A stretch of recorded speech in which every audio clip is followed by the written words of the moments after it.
Hi, this is Denise Matthew, and welcome to another part of HT 101, How to Read Your Human Design Chart.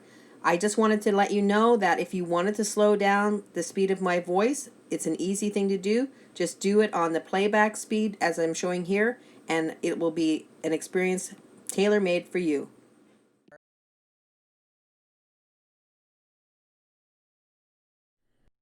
The G center can be called the self center, the identity center. It all means the same thing. It's just different names for the same center.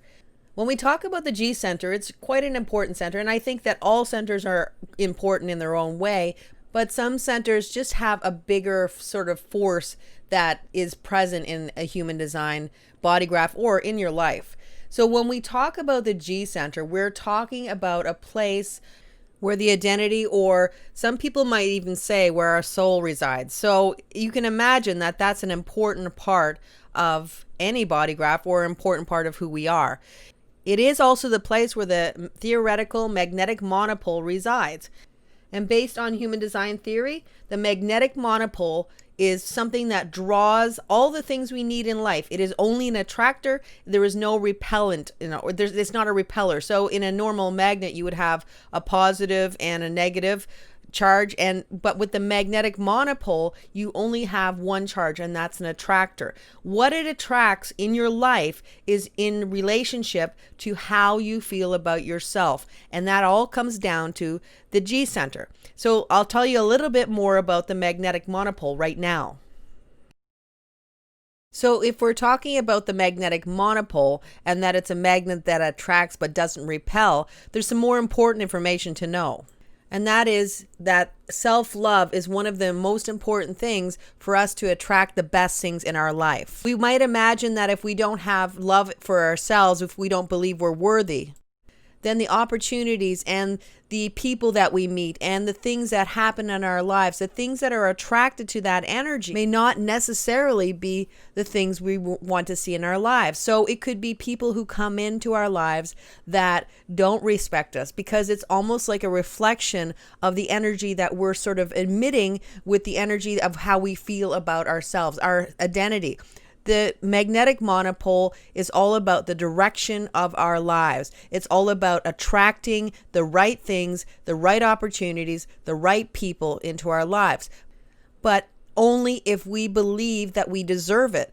And if we don't believe we deserve it, if we don't have that love for who we are and what we can give to the world, or we're confused about who we are, as in we don't know if we should love ourselves, maybe we're not good enough, or maybe we're not lovable, those kind of things, it can reflect in what comes into your life. And a lot of people who feel that they're not really worthy, unfortunately, get the same kind of people showing up in their lives and the same themes repeating over and over again. And the most important thing with the G center is to break that whole cycle and to start to look at yourself as someone who's worthwhile having good things come into their lives, instead of somebody who isn't worthy of being loved.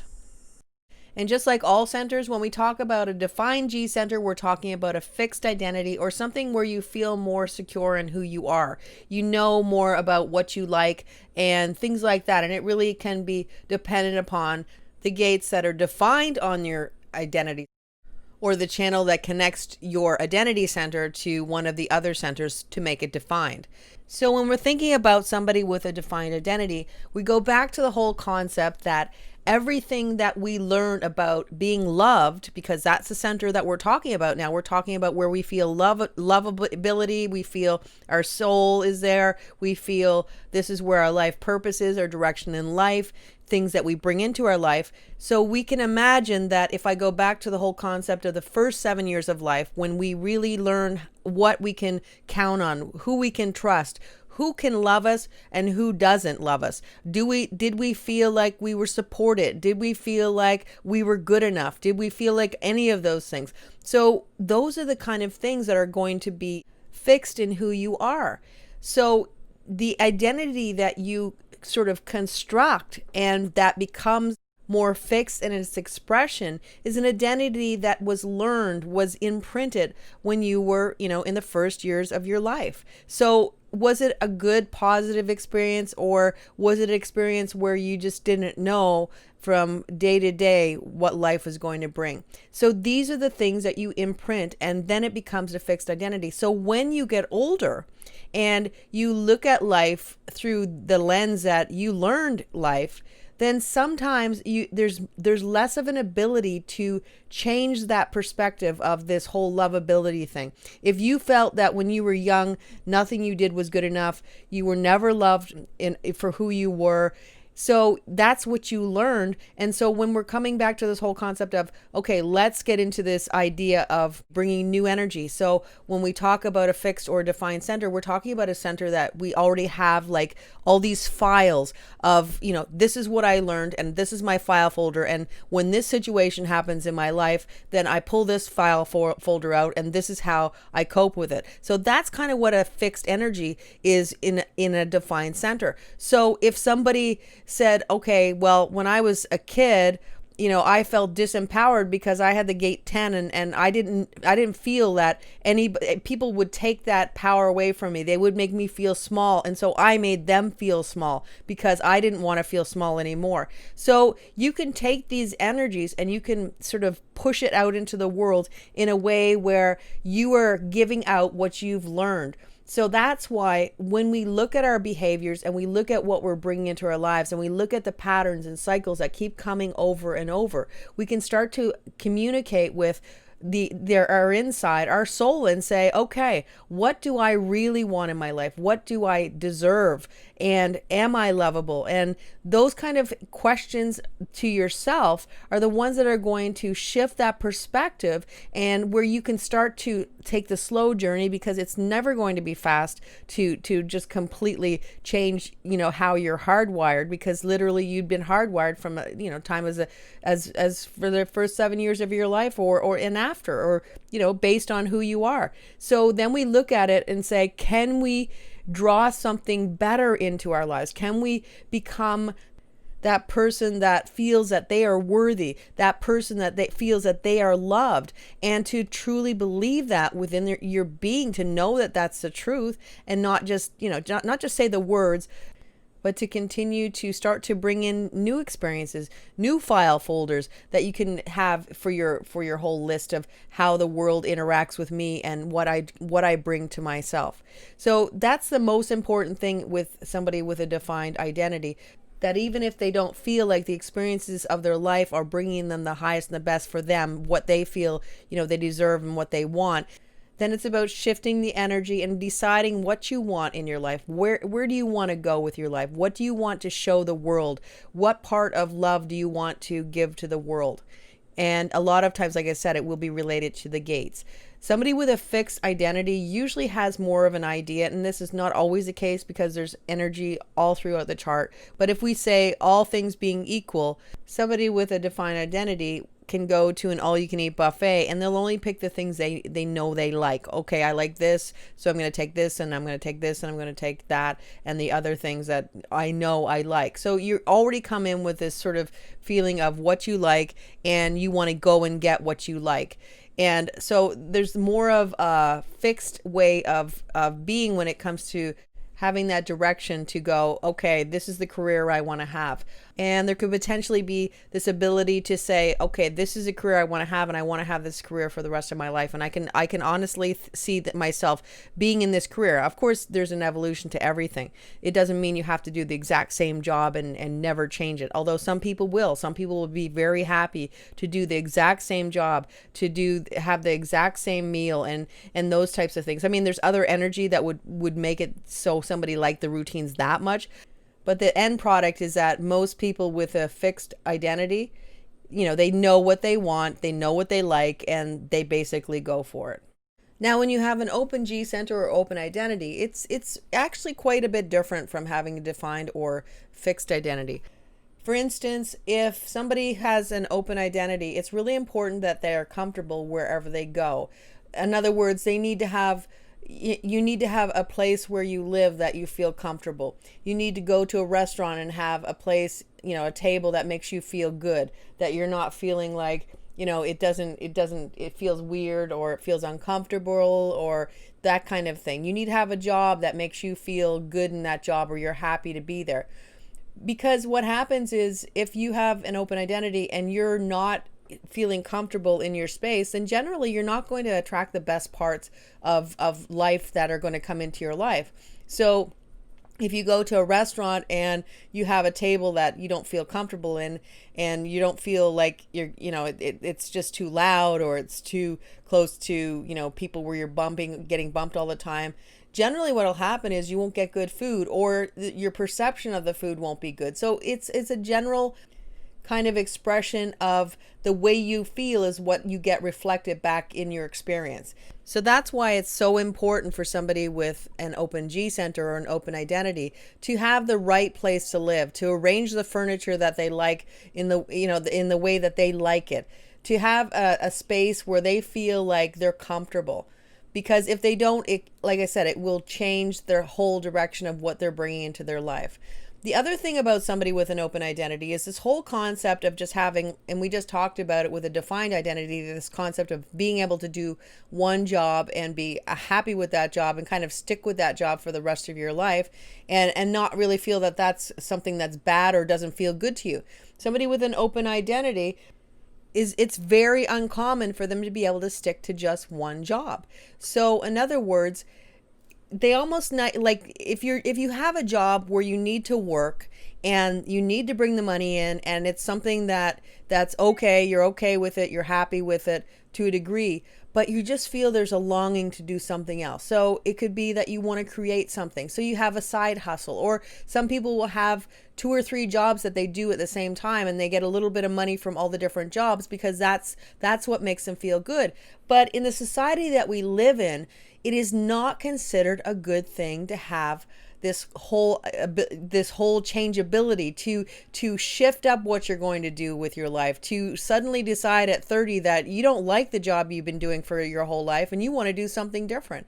And so people will say, well, what's wrong with you? And a lot of times, even the starting block, and when you're younger and you don't know, because you're so worried that you're going to be pigeonholed and told, okay, this is where you're going to be for the rest of your life. And somebody with an open identity, it's like the kiss of death to imagine that you can't change, you can't move from this particular job, you're going to be in this job. So if you pick the wrong place to be, then that's where you're going to be for the rest of your life. So that's why it's important to know that there is changeability, there is fluidity in this center, and there's this ability to do more things, to change jobs, to have many jobs in your lifetime, to do a bunch of different things. And people will go, wow, how do you do so many different things? Well, that's because you were drawn to it. You're checking it out. You're figuring out what you don't like by trying it. That's how people with an open identity find out things. They figure out what they don't like by trying it, and then they figure out what they love by trying it. So it's this whole trial of getting out there, checking things out, feeling what it feels like. Does this feel good for me? No. Then move on to something else. Does this feel good? Yes, this feels good. So you're imprinting yourself.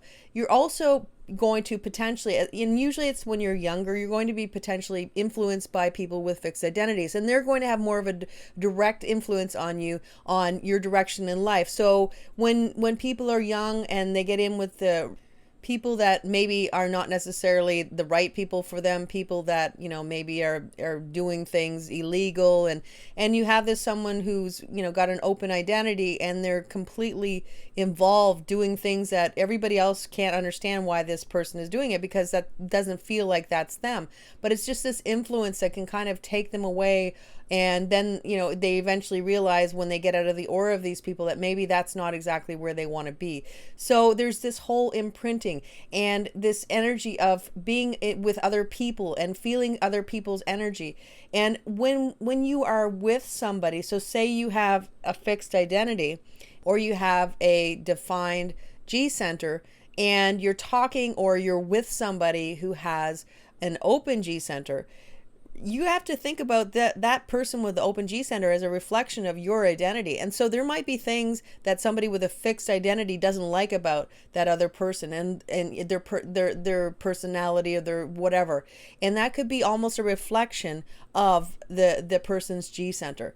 So those are the kinds of things. I mean, the person who has an open G center is a reflection of personalities. They're a reflection of identities. And not only that, a person with an open G center or an open identity can actually feel the soul of other people. So when you have an open identity, you might have friend groups that look completely unusual, or they might look like somebody that, maybe you grew up in a certain place, and tattoos were not a big thing, but then you have a bunch of friends who have tattoos, who do things that you were never ever exposed to, but you're connecting with their soul energy, and you're not looking at how they're dressed, where they live, those types of things. I mean, you're connecting with their actual soul, so you can see or feel what that person really is all about. And you could have somebody who looks all dressed up, and they look amazing, and from the outside looking in, they look like, they're reputable, they're the type of person that is upstanding. But then in reality, when you connect with that person, you may not like that energy, and you may say, no, that person just doesn't feel good, there's something off. And 9 out of 10 times, that initial hit you get from somebody when you meet them, and that's usually somebody with a fixed identity or a defined identity, you're going to get the true person. You're going to get the truth of that person, the true soul energy. And if you like it, then that's good. But if you don't, there's this whole honoring of how you feel. And if you honor how you feel, then the potential chance of you getting in a situation where you actually figure somebody out and they're nothing like you expected them to be will be less likely. The other thing about the open identity is, because the energy is fluid, that there can be lovability issues as well, because you also have to look at the concept of this inability to just say, yeah, I'm going to do this with the rest of my life. This is exactly what I want to do. This is, I'm not going to change from this thing. And people might think, oh, well, why are you changing that job? Or why are you doing this? And then they, when those questions are asked, somebody with an open identity might wonder, is there something wrong with me? Can I not do things right? And so there could be a lot of these questions about who they really are and what they really want in life. And this pressure, because the world is all about pressuring people to figure things out, get it done, understand, move on, get into the next stage of your life, do what you're meant to do. And there's this pressure to be something and do something, and then they can make you feel like there's something wrong with you. And that's ultimately the bottom line, because then you get this issue with, it's not normal to have more than one job. It's not normal to want to do more than one thing. It's not normal to want to change careers, but in fact, it actually is completely and utterly normal. So if we're talking about somebody who has an open identity, in an analogy, we could imagine that somebody goes out to a store and they buy 10 different flavors of a particular candy that they like. Now, somebody with an open identity will go and open every single one of those candies, most 9 out of 10 times, and they'll taste a little bit of all those candies. Somebody with a defined identity will go in and say, I like this candy, and they'll just eat those 2 particular candies. And they'll have no problem with waiting to open the other candies. They don't care about the other candies because they know that they like these candies. So that's the kind of way that the life is lived. And when you can understand that there's nothing wrong with expressing yourself in a different way. There's nothing wrong with liking different things. There's nothing wrong with changing the direction.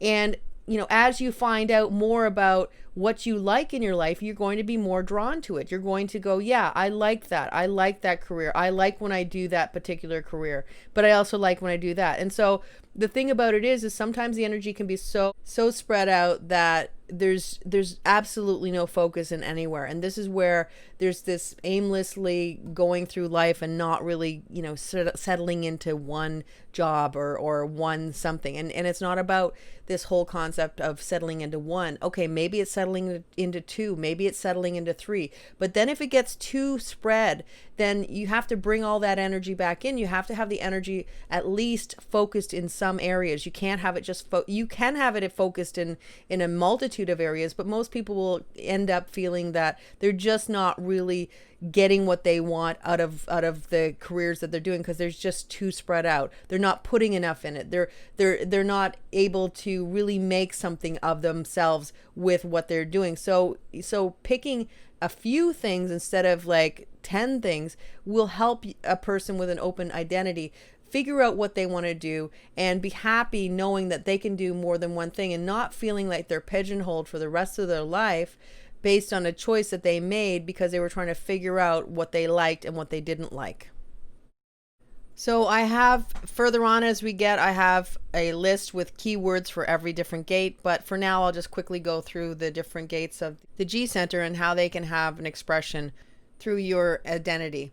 So if we think about the gate 1, that's an individual energy, and it really is all about creating and bringing a contribution to the world. And usually this contribution or what you want to bring to the world is in some way going to change the world, and it kind of matters to you that it does change it, but it is bringing your unique brand of what you can bring to the table, and that's how you do it. It's your unique brand. It's usually creative, and it's usually something that's not done before, and so it's what we consider a mutative energy.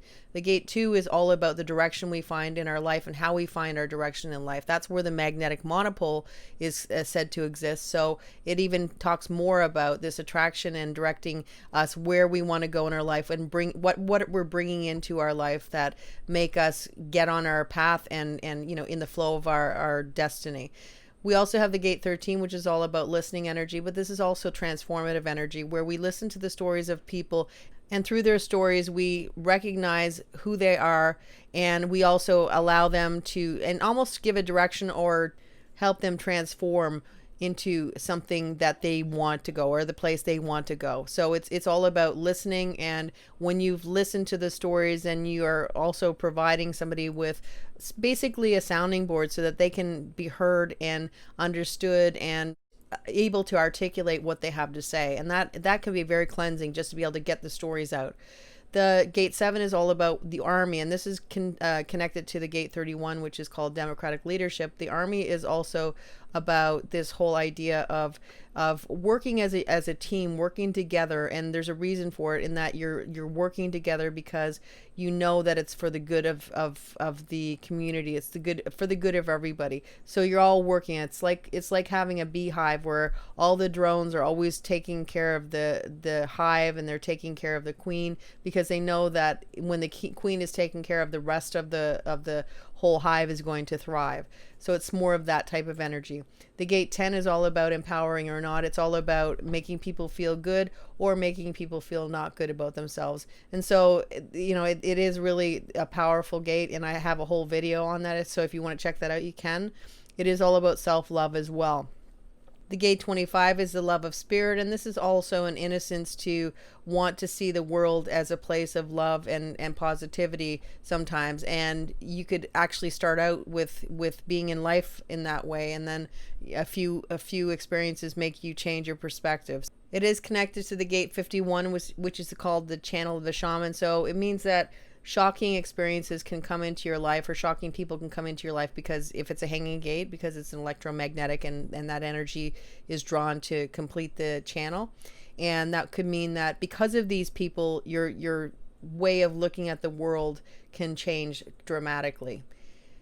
The gate 46 is called the gate of body and soul. It can also be called the love of the flesh. And ultimately what the gate 46 is all about is just saying that we are souls in a body, and that we should treat our body as well as we treat our soul. So it's a spiritual connection between body and soul. And a lot of people who have this energy are people who will basically really care about how their body looks and how it feels. They might like to get into yoga or some movement, dance, things like that, because this whole caring for the body is very important. And the gate 15 is all about the energy of humanity. It is also the energy of extremes. So there could be some extremes in behavior based on this, as in you might have a lot of changes in how you run your day, and a lot of changes in what you're doing. And there can be a connection with environmentalism with this energy as well. So that's pretty much everything about the G center.